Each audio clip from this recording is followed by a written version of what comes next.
Hello, friends. Welcome back to my YouTube channel, Elite Nursing Classes Center of Excellence. I hope you all are fine. तो friends हमने renal system हमने start किया था, तो आज हम कर रहे हैं रीनल सिस्टम में question number 656. A client with severe back pain and hematuria is found to have hydronephrosis due to urolithiasis. The nurse anticipates which treatment will be done to relieve the obstruction. Select all that apply.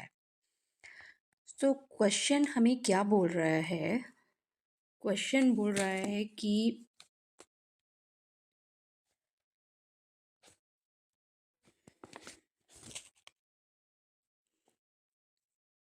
Client को severe back pain है and hematuria है. दो उसमें symptom आ रहे हैं, severe back pain and hematuria. वो किसकी वजह से हो रहा है? Due to hydronephrosis, due to urolithiasis. ठीक है, यूरोलिथेसिस है, उसकी वजह से हाइड्रोनेफ्रोसिस है. और इन दो कंडीशन की वजह से क्या सिम्टम्स आ रहे हैं? Severe back pain and haematuria. So nurse ने ये देखना है कि कौन से इंटरवेंशन से हम ऑब्स्ट्रक्शन को रिलीव कर सकते हैं. सो यूरोलिथेसिस, एज यू ऑल नो, यूरोलिथेसिस क्या है? Ureter stone. ठीक है, यूरोलिथेसिस क्या है? यूरेटर स्टोन है. हाइड्रोनेफ्रोसिस यूरोलिथेसिस की वजह से हो रहा है. यूरेटर में स्टोन है, उसकी वजह से हाइड्रोनेफ्रोसिस हो रहा है. एक्सेस फ्लूइड एकमुलेशन हो रही है, एक्सेस फ्लूइड हो रहा है किडनी में ड्यू टू ब्लॉकेज. ब्लॉकेज किसकी वजह से हो रही है? यूरेटर में स्टोन की वजह से. ठीक है, स्टोन क्या कर रहा है? यूरिन को पास आउट नहीं होने दे रहा है, तो उसकी वजह से यूरिन किडनी में इकट्ठा हो गया है. तो उसकी वजह से सीवियर बैक पेन हो रही है पर्सन को और हिमेचूरिया हो रहा है. तो कौन सी इंटरवेंशन से हम ऑब्स्ट्रक्शन को कम कर सकते हैं? तो सबसे पहले इस कंडीशन में हमारी प्रायोरिटी क्या होनी चाहिए? हमारी प्रायोरिटी होनी चाहिए, एक तो हमने यूरिन को ड्रेन करना है क्योंकि हाइड्रोनेफ्रोसिस है. ठीक है, तो हाइड्रोनेफ्रोसिस के लिए हम क्या करेंगे? यूरिन को ड्रेन करेंगे. और सेकंड हमारी प्रायोरिटी क्या होगी? हमने ऑब्स्ट्रक्शन को रिलीव करना है. दो कंडीशन है और उन दोनों कंडीशन की हमारी प्रायोरिटी दो हैं. एक तो हमने यूरिन ड्रेन करना है और सेकंड वन हमने रिलीव करनी है ऑब्स्ट्रक्शन को. तो हम कैसे करेंगे ये? Peritoneal dialysis. पेरिटोनियल डायलिसिस हम नहीं करेंगे. क्यों नहीं करेंगे? क्योंकि किडनी प्रॉपर वर्क कर रही है. तो हमारा first option is incorrect. Second is the analysis of the urinary stone. So analysis of urinary stone हम करेंगे, बट हम कब करेंगे? जब हम स्टोन को रिमूव करेंगे. तो ये हमारी प्रायोरिटी नहीं है. तो second option is also incorrect. Third one is the intervention opioid analgesic. So analgesic भी हम देंगे क्योंकि एनाल्जेसिक क्या है? पेन को रिलीव करेगी, ज़रूरी है ये इसमें, बट ये ऑब्स्ट्रक्शन को रिमूव नहीं कर रही है. तो ये भी हमारी यहाँ पे प्रायोरिटी नहीं है क्योंकि हमें यहाँ पे ये नहीं बोला गया है कि पर्सन को एक्सेसिवली. सो अपॉइड एनाल्जेसिक भी ऑब्स्ट्रक्शन को रिलीव नहीं कर रही है. हमसे क्या पूछा गया है कि हमने रिलीव करनी है ऑब्स्ट्रक्शन. हमने वो इंटरवेंशन इसमें अप्लाई करनी है जो ऑब्स्ट्रक्शन को रिमूव करेगी या रिलीव करेगी. ठीक है, तो पहले ये तो हम करेंगे, इंटरवेनेंस अपॉइड्स हम देंगे, बट हम इसमें इसको नहीं देंगे. इस कंडीशन में हम नहीं देंगे क्योंकि ऑब्स्ट्रक्शन को नहीं कम करेगी. And next is the insert of a nephrectomy tube. तो नेफ्रेक्टमी ट्यूब हमने इसमें इंसर्ट करनी है. नेफ्रेक्टमी ट्यूब हम क्यों इंसर्ट करेंगे? यूरिन को ड्रेन करने के लिए हम नेफ्रेक्टमी ट्यूब की प्लेसमेंट करेंगे. ठीक है, सो परक्यूटेनियस हमने नेफ्रेक्टमी ट्यूब की प्लेसमेंट करनी है. So fourth option is correct. Next is the placement of the ureteral stent with ureteroscopy. So placement of ureteral stent, yes, हम यूरेट्रल स्टंट को भी हम प्लेस करेंगे यूट्रोस्कोपी के थ्रू, सो दैट जो ऑब्स्ट्रक्शन है जो यूरेटर है वो ओपन रहे, वो ऑब्स्ट्रक्शन कॉज ना करे, ठीक है। तो fifth option is also incorrect. So main आपने इसमें ये फोकस करना है कि कौन कौन सी इंटरवेंशन ऑब्स्ट्रक्शन को रिलीव करती है, ठीक है। क्योंकि जो थर्ड ऑप्शन है इसमें आप कंफ्यूज हो सकते हो, क्योंकि जो हमारा क्वेश्चन है उसमें सबसे पहले दिया गया है सीवियर बैक पेन एंड हीमेचुरिया। तो हम क्या सोचेंगे एग्जाम में कि सीवियर बैक पेन है तो हमारी प्रायोरिटी ये भी होगी, ठीक है। बट हमने ये चीज़ नहीं करनी, हमने पूरा क्वेश्चन पढ़ना है। साथ में हमसे क्या पूछा गया है कि कौन कौन सी इंटरवेंशन ऑब्स्ट्रक्शन को रिलीव करती है, ठीक है। तो ऑब्स्ट्रक्शन को अपॉइड एनाल्जेसिक रिलीव नहीं करती है। तो क्वेश्चन हमने आराम से और ध्यान से पढ़ना है, राइट। सो ये हो गया हमारा क्वेश्चन नंबर 656। सो चलते हैं नेक्स्ट क्वेश्चन की तरफ। सो नेक्स्ट क्वेश्चन है, the nurse is instructing a client with diabetic mellitus about peritoneal dialysis. The nurse tell the client that it is important to maintain the prescribed dwell time for the dialysis because of the risk of which complication. Question में हमसे पूछा गया है, nurse instruct कर रही है client को, diabetes mellitus का पेशेंट है, उसको इंस्ट्रक्ट कर रही है पेरिटोनियल डायलिसिस के बारे में। तो नर्स क्लाइंट को बता रही है importance to maintain dwell time, ठीक है। कि क्या इम्पोर्टेंस है प्रिस्क्राइब ड्वेल टाइम की, कि जितना हमें बोला गया है उतना ही हमारे पास ड्वेल टाइम होना चाहिए डायलिसिस का, नहीं तो क्या रिस्क हो सकता है।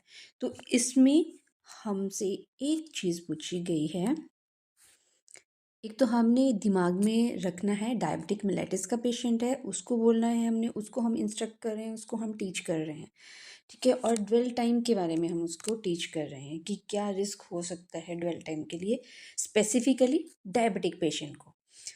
सो क्या कॉम्प्लिकेशन हो सकती है, पेरिटोनाइटिस, पेरिटोनाइटिस कैसे होगा, ठीक है। पेरिटोनाइटिस होगा ये तब हो सकता है अगर हम एसेप्टिक टेक्निक यूज़ नहीं कर रहे हैं, ठीक है। तो ये रिस्क तभी हो सकता है। तो first option is incorrect. Next is the hyperglycaemia.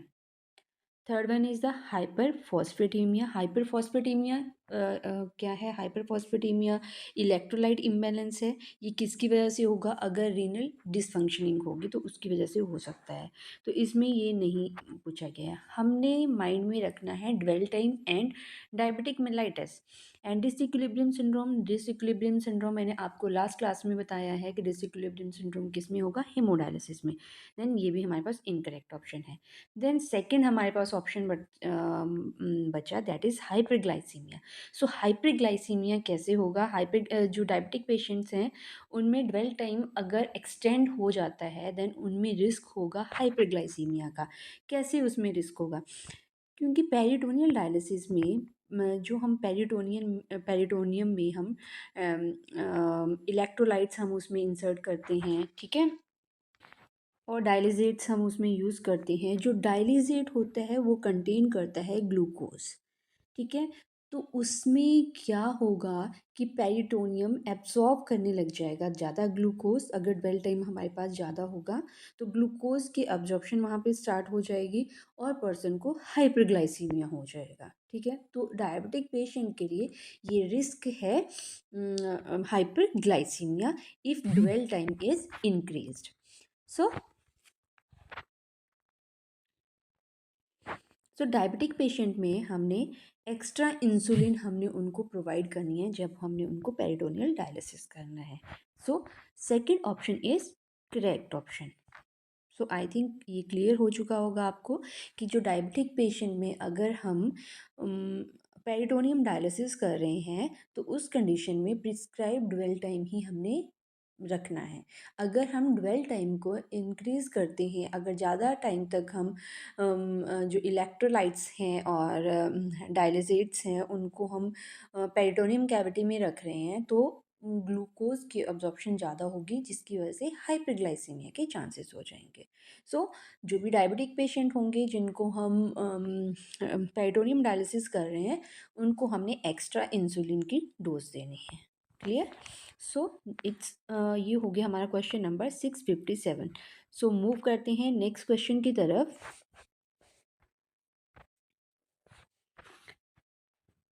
So our next question is 658. A week after kidney transplantation, a client developed a temperature of 101 degree Fahrenheit. The blood pressure is elevated and there is tenderness over the transplanted kidney. The serum creatinine is rising and urine output is decreased. The X-ray indicate that the transplanted kidney is enlarged. Based on these assessment findings, the nurse anticipate which treatment? So question में हमसे पूछा गया है a week after kidney transplant. तो ये time frame पे हमने focus करना है। Week after kidney transplantation client को डेवलप हुए हैं symptoms 101 degree Fahrenheit temperature, blood pressure भी एलिवेट है, टेम्परेचर एलिवेट है, ब्लड प्रेशर एलिवेट है, टेंडरनेस है over the transplanted kidney and serum creatinine भी इंक्रीज है, यूरिन आउटपुट डिक्रीज है। एक्सरे में क्या देखा गया है कि किडनी इनलार्ज है। सो इन सिम्टम्स के बेस पे नर्स क्या एंटिसिपेट करिए कि क्या ट्रीटमेंट इसमें कंटिन्यू करना चाहिए। First is the antibiotic therapy. So antibiotic therapy हम इसमें एंटीबायोटिक थेरेपी हम कब स्टार्ट करेंगे, जब इन्फेक्शन होगा। सो एंटीबायोटिक थेरेपी हम इसमें नहीं देंगे। पेरिटोनियल डायलिसिस हम इसमें नहीं करेंगे। क्यों नहीं करेंगे? क्योंकि रिसेंट सर्जरी हुई है, किडनी ट्रांसप्लांट हुई है, तो रिसेंट सर्जरी में हम पेरिटोनियल डायलिसिस नहीं करेंगे। And removal of the transplanted kidney. So transplanted kidney को हम रिमूव नहीं करेंगे। ट्रांसप्लांटेड किडनी को रिमूव हम तब इंडिकेट करते हैं जब हाइपर एक्यूट रिजेक्शन हो, means with in 48 hours after transplantation rejection के सिम्टम्स आना स्टार्ट हो जाते हैं। देन इस कंडीशन में भी हम इसको रिमूव नहीं करेंगे। सो ये जो सिम्टम हैं ये क्या शो कर रहे हैं? ये शो कर रहे हैं रिजेक्शन, सॉरी, ये हमें शो कर रहे हैं कि जो रीनल फंक्शन है वो डिटेरिएट हो रहा है, राइट। और जो एक्यूट रिजेक्शन है, एक्यूट रिजेक्शन मोस्टली होती है 1 वीक के बाद, ठीक है। After 1 week of kidney transplantation acute rejection होता है। 1 वीक के बाद भी हो सकता है या एट एनी टाइम, कभी भी हो सकता है, 48 आवर के बाद कभी भी हो सकता है, राइट। सो जो सिम्टम्स हमें बोल रहे हैं, बताए गए हैं इस क्वेश्चन में, वो हमें शो कर रहे हैं डिक्रीज रीनल फंक्शन, ठीक है, कि रीनल फंक्शन डिटेरिएट हो रहा है। क्योंकि इसमें क्रिएटिनिन क्या है, क्रिएटिनिन रेज हो रहा है, किडनी प्रॉपर फंक्शन नहीं कर रही है, तो उसकी वजह से क्रिएटिनिन बाहर नहीं निकल पा रहा है, तो उसकी वजह से क्रिएटिनिन का लेवल इंक्रीज़ हो गया है और यूरिन आउटपुट डिक्रीज़ हो गया है। यूरिन जो है, यूरिन भी जो है वो नहीं निकल पा रहा है, तो उसकी वजह से यूरिन आउटपुट भी क्या हो रही है, कम हो गई है। और ब्लड प्रेशर भी एलिवेट हो गया है, राइट। और टेंडरनेस हो गई है to the transplanted kidney. So in condition में हमारे पास 2 ट्रीटमेंट के ऑप्शन होते हैं। एक तो हम इसमें हेमोडायलिसिस करते हैं, ठीक है, एक हम हेमोडायलिसिस करेंगे, या हम इम्यूनोसुप्रेशन थेरेपी इंक्रीज कर देंगे, राइट। सो ये हो गया हमारा क्वेश्चन नंबर 658। सो मूव करते हैं question number 659। A client is admitted to the hospital with a diagnosis of benign prostate hyperplasia and transurethral resection of the prostate is performed. 4 hours after surgery, the nurse takes the client vital sign and empties the urinary drainage bag. Which assessment finding indicate the need to notify the primary health care provider? Question में हमसे पूछा गया है कि एक client admitted है hospital में और उसको क्या डायग्नोज है, benign prostate hyperplasia and transurethral resection और प्रोस्टेट उसका हुआ है। 4 hours आफ्टर सर्जरी, नर्स ने वाइटल साइन लिए आफ्टर सर्जरी 4 घंटे के बाद, एम्प्टी किया यूरिनरी बैग को, एंड कौन सी फाइंडिंग इंडिकेट करती है कि इमीडिएटली नोटिफाई करना है प्राइमरी हेल्थ केयर प्रोवाइडर को।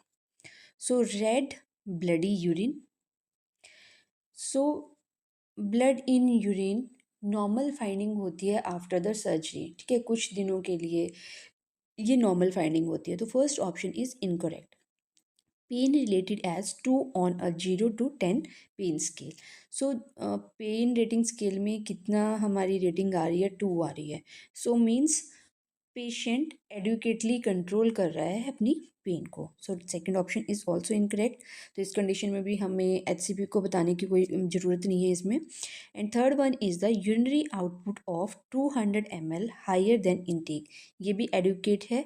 सो इसमें भी हमें एचसीपी को इन्फॉर्म करने की कोई ज़रूरत नहीं है।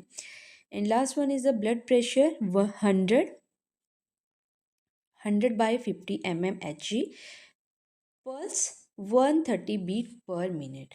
सो ये ऑप्शन हमें क्या इंडिकेट कर रहा है कि पर्सन में ब्लड प्रेशर लो है और जो पल्स है वो क्या है, वो इन।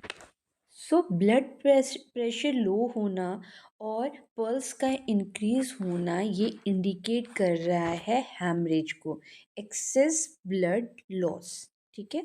सो तो इस पेशेंट में एक्सेसिवली ब्लड लॉस हुआ है, देन इस कंडीशन में हमने इमीडिएटली इन्फॉर्म करना है हेल्थ केयर प्रोवाइडर को। सो फर्स्ट ऑप्शन हो, फर्स्ट हमारी प्रायोरिटी होगी एचसीपी को हमने इन्फॉर्म करना है अगर बीपी लो है और पल्स रेट इंक्रीज है, ये इंडिकेट कर रहा है हैमरेज को, राइट।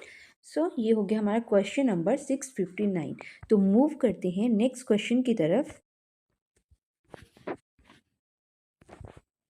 सो नेक्स्ट क्वेश्चन है, the client newly diagnosed with chronic kidney disease recently has begun hemodialysis. Knowing that the client is at risk for disequilibrium syndrome, the nurse should assess the client during dialysis for which associated manifestation. सो हमसे question में पूछा गया है, a client newly diagnose with chronic kidney disease, newly diagnose किया गया है और उसको रिसेंटली हेमोडायलिसिस किया गया है। Knowing that the client is risk for disequilibrium syndrome, the nurse should assess the client during dialysis for which associated manifestation.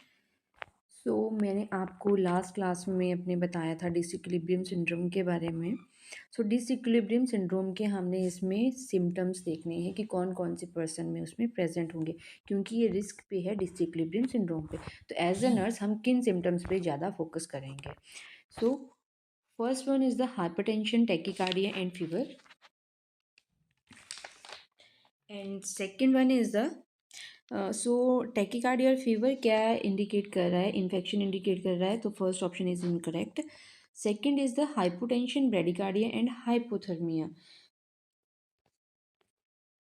ये generalized weakness का सिम्टम हमें शो कर रहा है, तो second one is also incorrect option. And third one is restlessness, irritability and generalized weakness. ये हमें indicate कर रहा है लो ब्लड प्रेशर और एनीमिया। सेकेंड ऑप्शन भी, थर्ड ऑप्शन भी हमारे पास इनकरेक्ट है।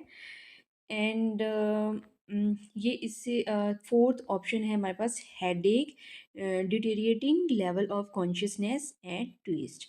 फोर्थ ऑप्शन हमारे पास करेक्ट ऑप्शन है। आपको पता होना चाहिए डिसइक्विलिब्रियम सिंड्रोम के बारे में। अगर आपने मेरी लास्ट क्लास, अगर आपने लास्ट वीडियो देखी है तो उसको आप एक बार ज़रूर देख लीजिए। उसमें मैंने डिसइक्विलिब्रियम सिंड्रोम के बारे में आपको बताया है कि डिसइक्विलिब्रियम सिंड्रोम क्या होता है। डिसइक्विलिब्रियम सिंड्रोम क्या है, ये हेमोडायलिसिस की एक कॉम्प्लिकेशन होती है जिसमें पर्सन को नोज़िया, वॉमिटिंग, हेडेक, ये सारे सिम्टम्स आना स्टार्ट होते हैं। तो क्या होता है जब हेमोडायलिसिस किया जाता है, अगर हम जल्दी अगर हम रैपिडली अगर हम हेमोडायलिसिस करते हैं किसी भी पेशेंट का, तो ब्लड से इम्प्योरिटीज़ जल्दी जल्दी बाहर आना स्टार्ट हो जाती हैं। बट जो हमारा सब CSF है, उसकी इम्प्योरिटीज़ बाहर नहीं निकल पाती हैं। क्यों? क्योंकि जो हमारा ब्लड होता है वो थिन होता है और जो CSF होता है वो थिक होता है। तो ब्लड से तो ईज़िली इम्प्योरिटीज़ बाहर निकल जाएँगी क्योंकि ब्लड पतला है, बट CSF से नहीं निकल पाएँगी। तो उसमें क्या होता है, उसमें कॉन्सेंट्रेशन डिफरेंस की वजह से, ठीक है, कॉन्सेंट्रेशन डिफरेंस क्या हुआ कि ब्लड पतला है और CSF क्या है, थिक है, तो उनकी कॉन्सेंट्रेशन डिफरेंस की वजह से क्या होगा, और ब्रेन में ऑस्मोसिस होना स्टार्ट हो जाएगी। ऑस्मोसिस के थ्रू वाटर एंटर करेगा ब्रेन में, जिससे क्या होगा, सेरेब्रल एडिमा होगा। सेरेब्रल एडिमा की वजह से डिसइक्विलिब्रियम सिंड्रोम के सिम्टम्स पर्सन में स्टार्ट हो जाएंगे, लाइक हेडेक, कॉन्शियसनेस पर्सन की डिक्रीज हो जाएगी, सीजर्स पर्सन में हो जाएंगे, ठीक है। तो ये हो गया हमारा डिसइक्विलिब्रियम सिंड्रोम। सो डिसइक्विलिब्रियम सिंड्रोम के ये सिम्टम्स हैं, तो ये सिम्टम्स हमने उस पर्सन में असेस करने हैं, जैसे हेडेक होगी, deteriorate level of consciousness and twitch, तो ये हमने इसमें ध्यान रखना है, राइट।